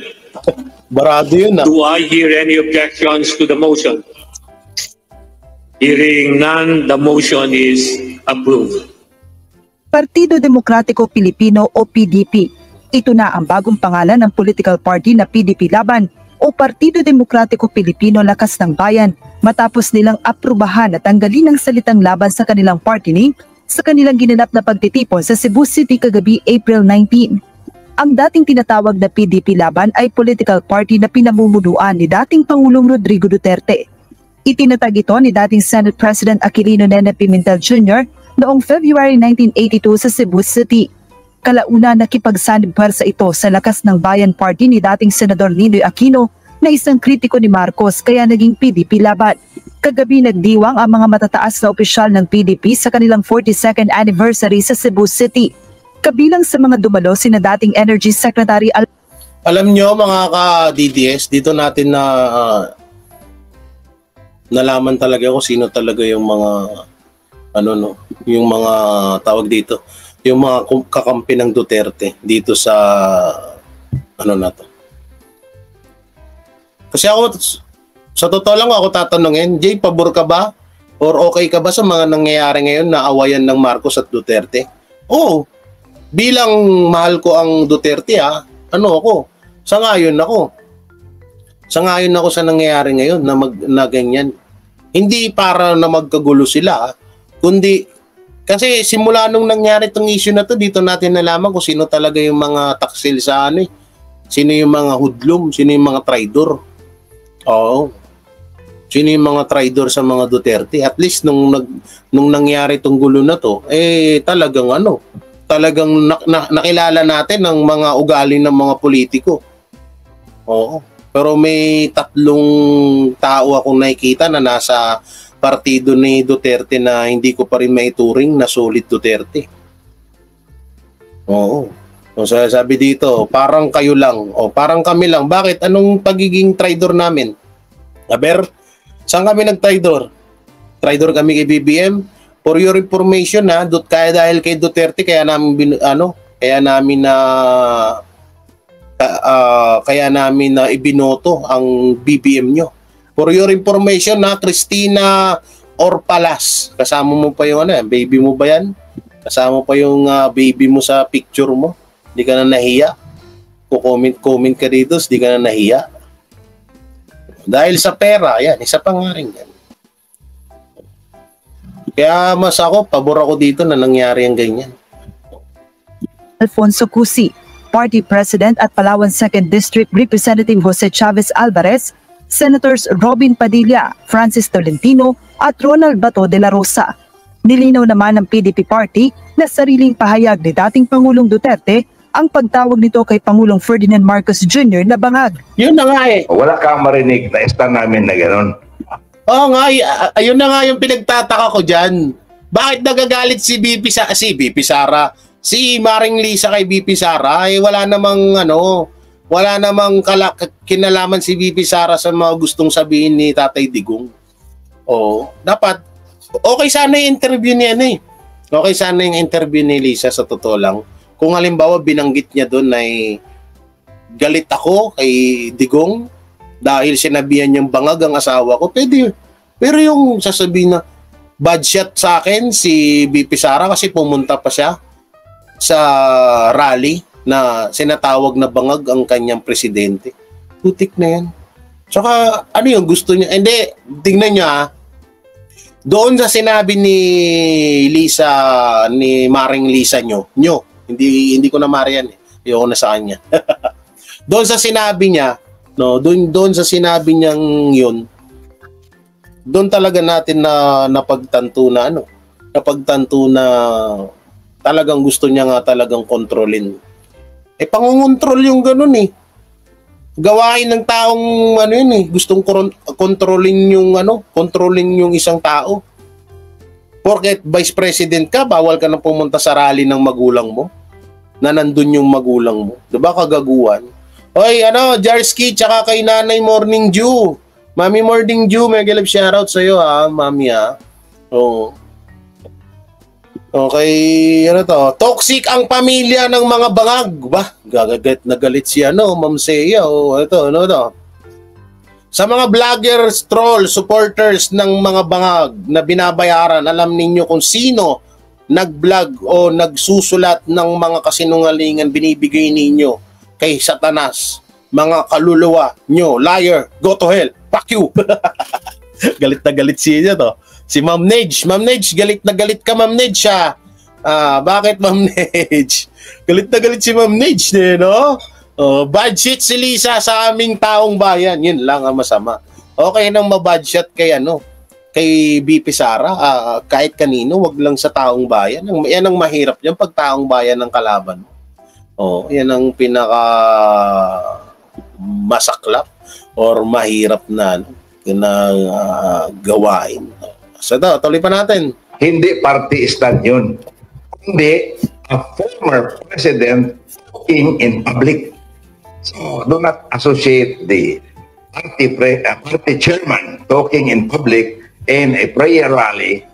But of course, if there are things that will concern the nation that we ought to support, the party will always be supportive of whoever is having the wherewithal for the improvement and the prior statements taken aside. Let us not drag the party into it. Ayon naman sa dating Pangulo, hindi siya tutol sa mga nagpapalit ng mga partido sa politika dahil mananatili umano siyang miyembro ng PDP.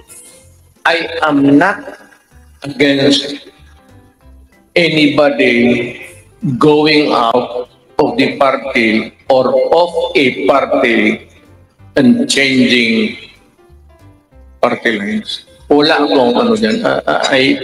I do not have an opinion. I do not have a judgment on that.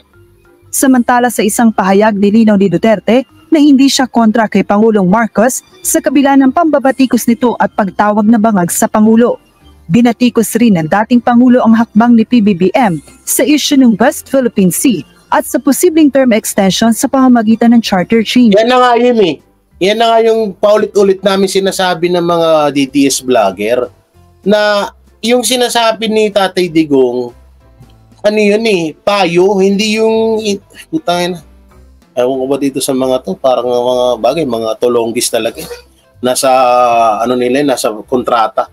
Nasa kontrata nila, Ito, 30,000. Banatan mo si Digong ng 1 week. Isundot mo si Jiggy Barra, si Banat Bay. Yan. Visit to mga hayop na to. Bagay, kahit anong paliwanag mo, kapag mga bobo talaga Ayon kay Duterte, hindi niya sinuportahan si Pangulong Marcos noong eleksyon kahit running mate sila ni Vice President Sara Duterte para wala umanong masaktan ng mga kaibigan nitong tumakbo rin sa pagka-presidente. Ako dili ko oposisyon. Dili ko kontra ni Marcos. Pero wala ko masuporta niya kay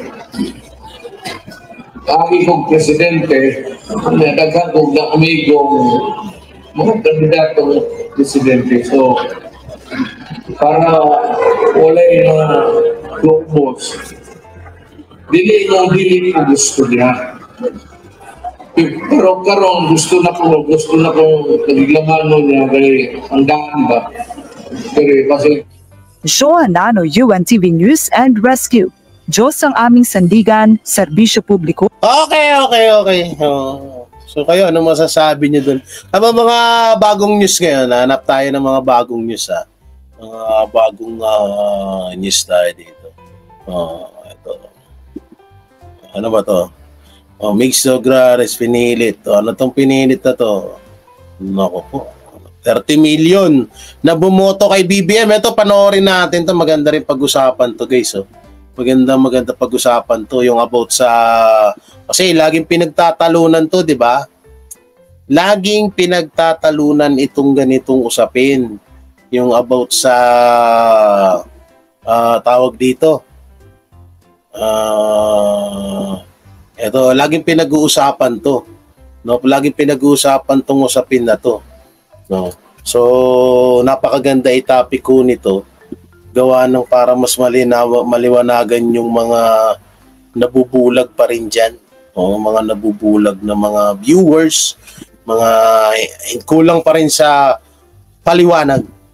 Tila, priorities ng Marcos admin sa ngayon ay ang mga sumusunod. Number 1, Cha-Cha. Number 2, antagonize China in WPS. Number 3, blame Duterte. Number 4, travel. Number 5, propaganda overload.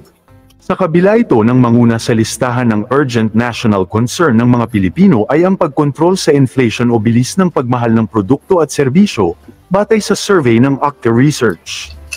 Ayon sa resulta ng survey, 66% ang nagsabing dapat makontrol ng Marcos admin ang patuloy na pagtaas ng mga bilihin. 44% naman para sa pagpapataas ng sahod ng mga manggagawa. May nagsabi rin na dapat madaling makuha ng mga Pilipino ang mga gulay, prutas, karne at iba pang pagkain sa murang halaga, at ito ay nakakuha din ng 44%.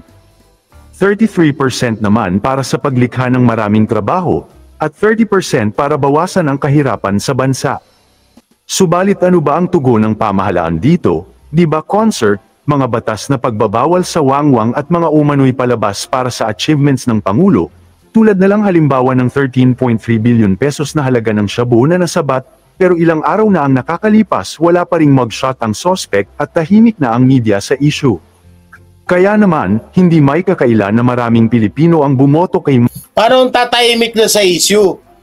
Yung ginawa nga ni ni Maring Lisa, yun yung nagpatahimik dyan sa issue na yan. Kaya nga sabi ko sa inyo, unti-unti nang nagkakatotoo yung mga panaginip ko. Ultimong ibang vlogger, sinasabi na nila na tahimik na yung about sa 13 billion.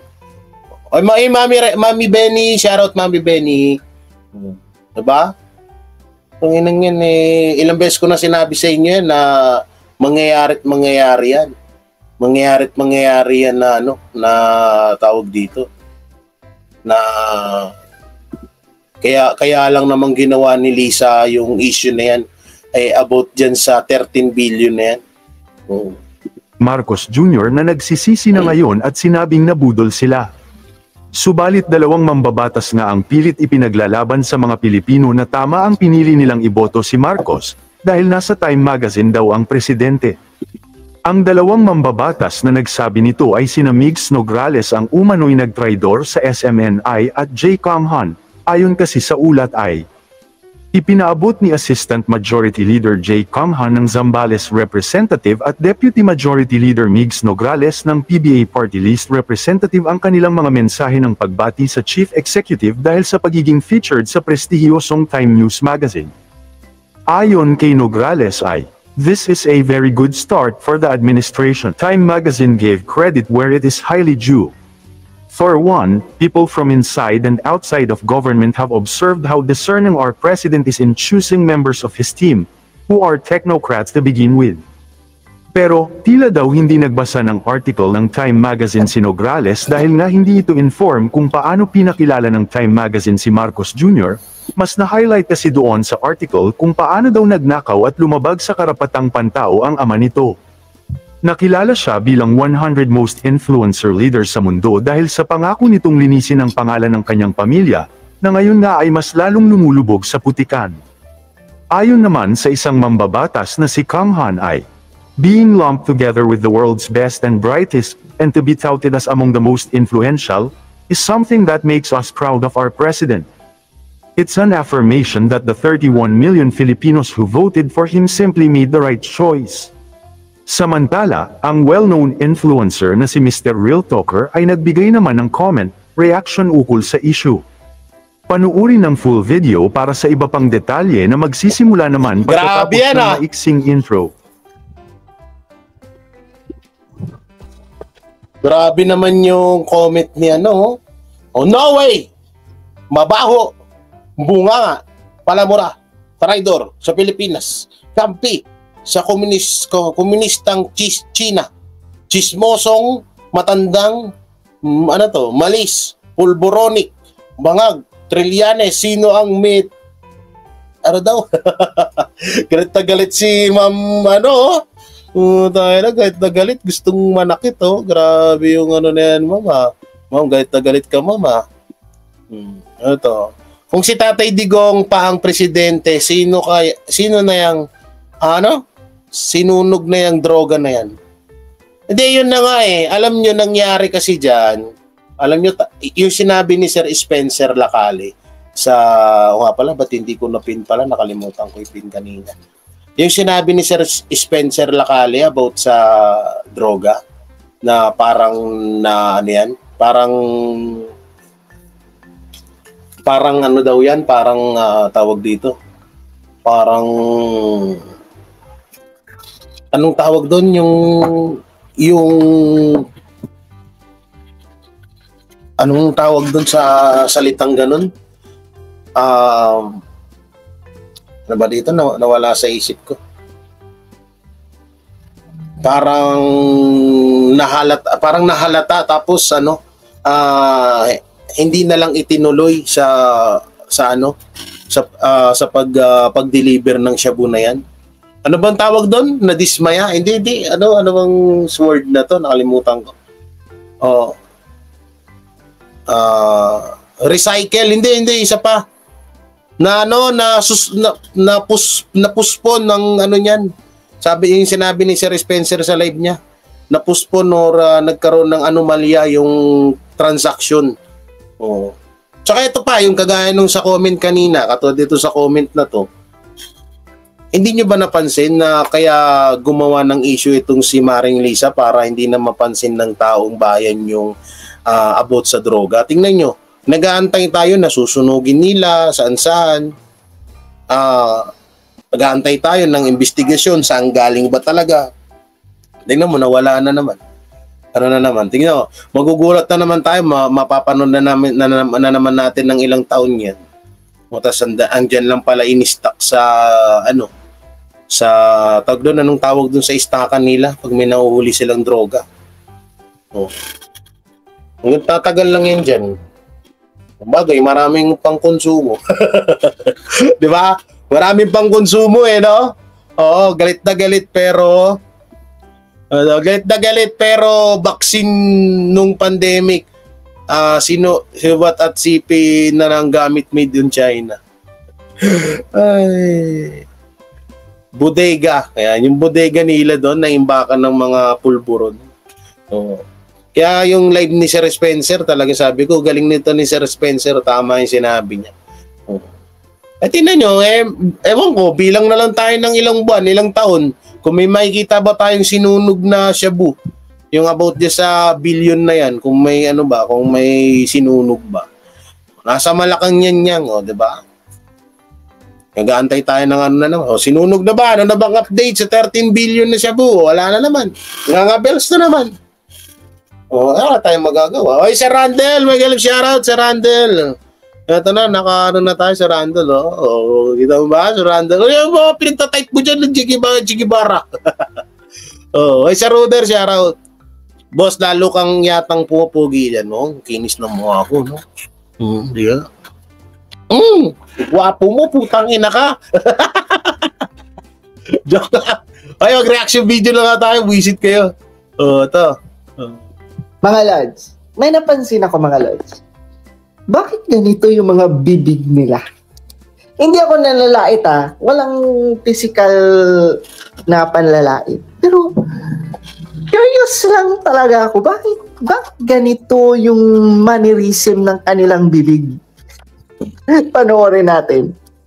As of today, ang huli natin is already 13.2. Ay, bakit umano yan? Ba't umano yung bunganga ni Abalos? Ba't wag ganun. Ay, Ma'am LK, ano to? Yung camera mismo ng laptop. Kapag may monitor na ako, bili ako ng another camera para Sabi, Jay, ang ganda ng live mo. Masaya ako para sa'yo. Nagla-live up ka na. Oy, nagle-level up ka na. Oy, salamat, Mami, Thank you. Yan, si Ma'am Lodi nandito din, napanood ko yan sa TikTok. Tawa ako ng tawa dyan. Umagang-umaga, tawa ako ng tawa. Ganun yung ganun yung ni Rublo. Ano ba laptop? MacBook Air. Yung Apple. Yung Apple po, Ma'am LK. Parang bumatak ka na, boss.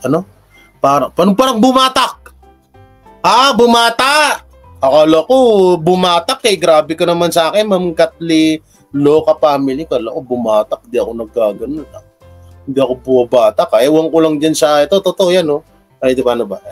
Ito yan, ewan ko lang dyan. Yan sa mga yan. Kung bumatak ba yan. Kaya Jay, bakit pakibasa po ng concern ni dito ni Zamboanga del Sur? Namin dito sa Zamboanga del Sur. Asan ng comment? Asan? May comment nyo ulit. Hindi na ako magbababa. Nakasing itong MacBook Air 20 series. Old na kasi itong. Hindi ko alam mamaya. I-chat ko na lang sa'yo, ma'am. Ganyan si Abalos. Tignan nyo. Alam nyo, viral ngayon yan. Yung video ni Abalos. Ganun.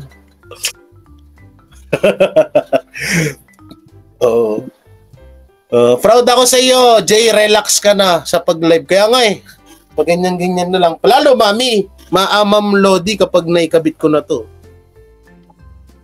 Yan, yung paniba, yung natin. Pag naikabit ko na yan. Tapos, may mic na. May sound effects na. May, yun na, may keyboard, may mouse. Ay! Pag-aaralan ko na yung OBS. Para malabanat bay na ako. Para magsasayo-sayo na tayo. Ganun na. Pong nang mukhang talong. Wag na. Wag na tayong umasa. Papakinabangan na nila yun. Pwede rin. Well done, Jay. Yan, salamat. Ito. Para nakakain nung nilagay na puki. Hoy! Psst! Bastos tong babaeng to. Kung sasalitan ng mga puki-puki dyan. Ano ba itsura niyan? Ba itsura nun? Just jelly ka, bad influence ka. 10.3 tons. So patuloy talaga. Marami talaga tayong nakuhuli. Ganun. At this is the approach that we are taking to the drug war. Ginagawa, we take. Kung alam niyo yung mga tropa ko na yung kinukwento ko sa inyo na naggaganon sila. Gumaganyan. Ganun, Oo. Buisit kasi itong Abalos na to. Alam niyo yung mga tropa ko na ganyan. Wow, nice day! Lalong gaganda live, go. Pray mo lang, mas lalo pang mag-level up. Opo, inaantay ko na lang talaga yung cord, Mami. Tapos okay na. Tapos si Ma'am, yung isa pang isa pang napakagandang sponsor natin, no? Bali, may regalo din siya ito. Yan. Pang sound system po ito. Ipapadala na lang. Pang sound system yan. So, bahala na kung magkakasya dito. Kung mapapagamit natin. Wala akong idea dyan.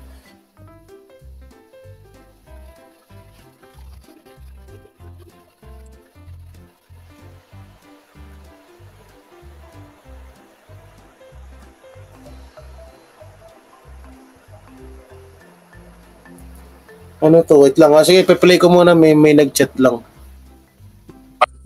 Binabukas natin yung mga sindikato. Sino man ang nakita natin may kasabwat dito sa drug trade. Sino man, kahit politiko ba na powerful politician o police o kung sino man, talagang iniimbestigahan natin. Kaya nagkaroon ng ganitong klaseng mga operation. Bakit nanginginig yung mga bibig nila? Kung hindi nanginginig. Parang pasmado. Bakit kaya mga lords, no? kaya nagdadalawang isip ang mga tao, no? Kasi sa mga mannerism nila, di ba yan yung wag na lang tayo maingay. Basta medyo Saraulo din to si Mr. no? Saraulo din to si Mr. Real Talk eh. Bakit daw ngumingiwi ang labi? Oy, sa akin may napanood akong vlogger na yung nagsasalita sa akin na addict daw ako. Kasi ngumingiwi daw ako. Sabi ko baka yung ginaganyan ko hindi yung ngiwi. Tinatanggal ko yung tuyong balat sa labi ko. Para pag may kumis sa akin, hindi magaspang. Oy, Mami, Benny Galos, maraming salamat po Buisit niya yun, ngumingiwi daw ako. Addict din daw ako. Tinatanggal ko lang yung tuyo na labit sa ko, kaya ginaganyan ko yung labi ko dahil sa balat. Tutulad nyo pa ako sa mga idol nyo ng mga tawag dito. ng mga addict. Huwag niyo ko itulad dun Happy ako sa iyo, Jay. Ganun talaga. Tsaga-tsaga lang. Makakamit mo rin ang pangarap mo. Uy, salamat po. Thank you.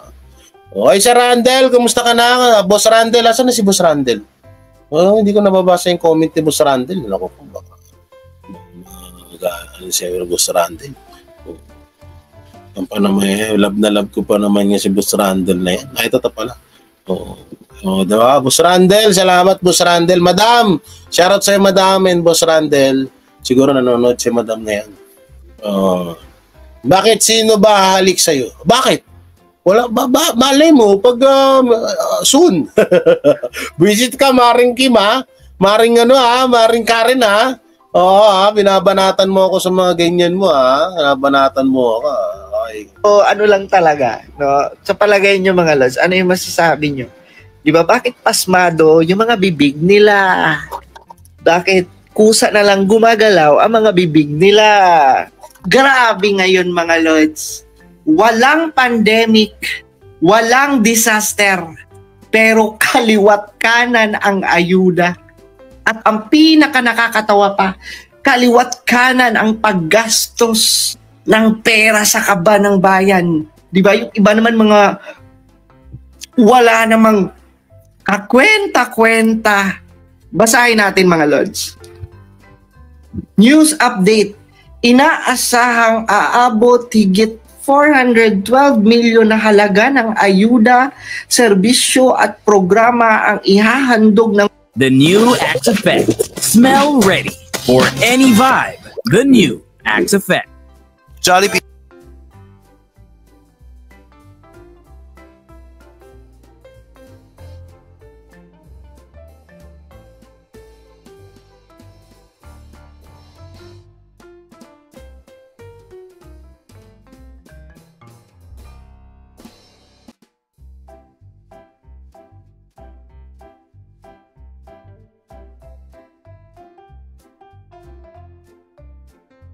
Sorry na po, sorry na, nakamute na naman pala ako,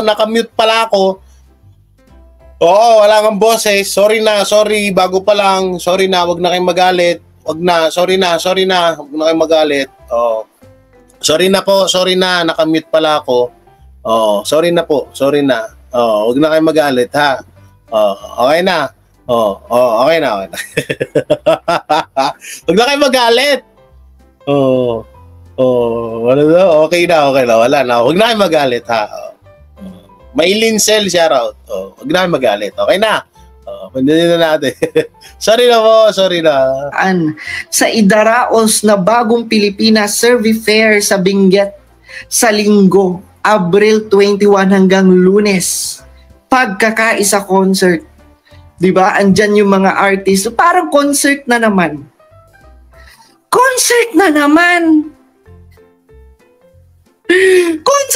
So, yan ang solusyon sa mabilis na taas ng bilihin. So, yan ang solusyon sa mga maliliit na sweldo ng mga kababayan natin. Alam niyo mga Lord, sorry ha, pero makailang ulit na kasi yung mga ganyan nila eh. Concert dito, concert doon, nagbabayad pa sila ng artista, di ba? Milyon-milyon ang bayad sa artista. Sayang ang pera. Sobrang sayang talaga ang pera, mga Lords. Bakit nyo ba minumudmudan ng ayuda palagi ang mga Pilipino ngayon? Hindi ayuda ang solusyon at hindi ayuda ang long-term na solusyon. Kasi after ayuda, pag naubos ang ayuda, what's next? Magbibigay na naman. Mag-focus kayo na paramihin ang mga oportunidad sa Pilipinas. Mag-focus kayo na taasan ang benepisyo ng mga manggagawang Pilipino. Kesa ayuda. Diba? Mag-focus kayo sa mga mahalagang bagay. Huwag kayo puro pamigay ayuda. Ginagawa niyong polobe ang mga Pilipino. Ginagawa niyong patay gutom ang mga Pilipino. Wala namang pandemic. Alam niyo mga Lords. Alam niyo totoo, may point dito si Mr. Rilto. Hindi naman talaga nakakatulong 'tong mga pinaggagawa nila eh. Sana ang mahirap dito pag nagkaroon ng pandemic tapos walang pambigay ng ayuda. Sa totoo lang, yan ang mahirap. Magkakaroon tayo ng pandemic tapos wala namang maibigay na ayuda yung gobyerno kasi ngayon pa lang inuubos na ang ayuda. 'Di ba? Paano yan kapag nagka-pandemic buong mundo, buong Pilipinas? Huwag naman sana mangyari, ha? Huwag naman sana mangyari. Paano pag nangyari yun? Tapos wala nang ayuda, ubos na eh. Pinamigay na lahat eh. Kaya rin ako sa totoo, wala naman akong pakialam dun sa ano na yon. Hindi naman ako tutol sa pamimigay ng ayuda. Malaking tulong naman yun para sa mga kababayan natin, di ba? Ang point ko po dito is, bakit ngayon? Wala namang pandemic. Ang ginagamit niyang ayuda pag may pandemic. Ang kinakatakot ko dito, kapag merong pandemic tapos walang maibigay na ayuda, yan ang pangit na baka mangyari. 'Di ba? Ako rin need ko ng ayuda. Naku, yaman-yaman mo na, Ma'am Karen, need mo pa ba? Ma'am Karen, need mo pa ba? Oo, yung kutis mong yan kailangan mo pa ba ng ayuda? Baka tapon mo lang yun. Maraming salamat kay LJ Asap. Paano kung sa kuna na hindi inaasahan? Yan na nga yung sinasabi ko. Paano kapag may hindi lang lugar ng ganito, hindi lang lugar ng ganyan na magkaroon ng pandemic. Paano pag buong Pilipinas? 'Di ba? Katulad ng COVID na hindi inasahan talaga ng kahit sinong bansa na dadapo dito sa mundo. Buong mundo 'yun. Kaya halos kinapos talaga ng ayuda. Paano pag nangyari yan? Saan tayo kukuha ng ayuda? Wala nang maibigay si Tamba. Wala nang maibigay si Tamba na ayuda kasi nga ubos na yung ayuda. Paano yan? Paano nga yan? Ewan ko na lang. Paano nga? Baliw. Di ba? Ano ibibigay na ayuda? Yung 13 billion na shabu, na bato, yun lang. Bagay, pang matagalan yun. Oo, isang take mo lang, isang araw na dilat ka, or ilang araw. O, halimbawa, mag-ano ka ng mga 0.10, o, diba? Sa dami nun, o, mag-0.10 ka, mag-tira ka ng 0.10, o, isang linggo kang gising, alive na alive. Visit ka, Justin. Hayop na ayuda na yan, no? Oh, nga tayo dyan, no? Paktay tayo dyan. Eh, mas mura nga naman yan, di ba? Oh, Bagyo, ano to? Kuya Jay, kapag bangag nga daw, wala tuloy, ito to. Sabi niya, pag bangag nga daw, hindi na matalino. Matino ang isip ko. Baka nga ganun. Di sa kagustuhan kasi nila, ang hirap kasi sa kanila, sa kagustuhan nilang, tawag dito, sa kagustuhan nilang, ano bang tawag dito? Sa kagustuhan nila na na sapawan ng mga Duterte, or gusto nilang mapansin ng sambayan ng Pilipino yung pangalan nila, or makakuha sila ng simpatya. Kaya ginagawa nila yan. Tsaka ito nga, sabi ko nga sa inyo, bibilib ako sa inyo kapag sa sarili nyong bulsa galing yung ayudang pinamimigay nyo. Pag galing sa gobyerno, puta na sa amin din galing yan. Bula sa binabayaran din naming buwis yan. Pinakain nyo kami. Tingnan nyo ang ginagawang kalokohan ng gobyerno natin. Bibigyan tayo ng ayuda. Yung ayuda galing sa atin. Tapos ibibigay sa atin. Ano yun? Ano yun? Oh, saan ano diyan? Saan ang sinasabing para sa bayan? Oh, ito sabi ni Mami Benny, shabs na ayuda sa susunod pa daw din, no. Kaya tingnan nyo, biglang nawala na yung issue sa 13 billion na shabu. Kasi nga, ayun yung gagawing pangayuda pag nagkasakuna dito sa Pilipinas. Oo. Di busog kayo lahat, ayaw nyo nun. Game, tuloy natin to. Ay, nagad si Mr. Ginagawa nila yan di ba? Para kunwari, para maramdaman ng mga Pilipino na kailangan natin yung mga politiko na yan. Kasi of course, di ba, binibigyan nila tayo ng ayuda So, ang mentality natin, kailangan natin sila. Grabe. No, ginagawa talaga tayong uto-uto. Ginagawa tayong tanga, di ba, ng mga politiko. Di ba? Concert. Hindi maiibsan yung concert na yan. Ang kahirapan ng buhay ng mga kababayan natin. Puro kayo saya-saya, no? Puro kayo enjoyment. Puro kayo pa-concert. Saan na naman kukunin? Saan na naman kukunin ang mga talent fee ng mga artista na yan? Sa kaba ng bayan na naman. Do you think yung mga kukunin nyo ng mga artista? Do you think libre lang yan sila?